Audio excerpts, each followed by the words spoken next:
ہاں، اور ایک نقطہ بتاؤں، بگ باس، ہاں وارے نوجوان، تم ہی جھنڈا گاڑو گے اس دنیا کے اندر، تمہارا ہی علم بلند ہوگا۔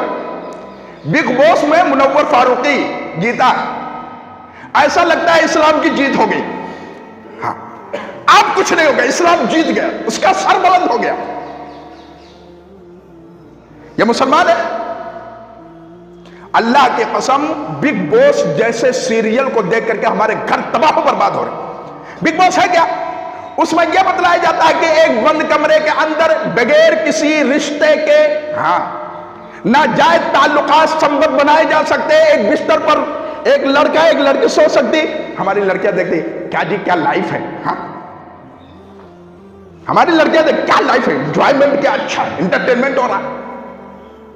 اور ہم بھی اپنے گھروں میں بڑے شوق سے دیکھتے، بھائی بہت شوق سے دیکھتے۔ اللہ کی پناہ، توبہ کریں، یہ لعنتیں ہیں ہمارے گھروں کے اندر، جن لعنتوں کے نتیجے میں ہمارے اوپر بہت سارے معاملات ہو رہے، ہمارے گھر تباہ و برباد، ہماری لڑکیاں تباہ و برباد، غلط راستے کا انتخاب، ارتداد کے شکار، ہر طریقے سے ہمارے گھروں کے اندر بے رخی ہو رہی۔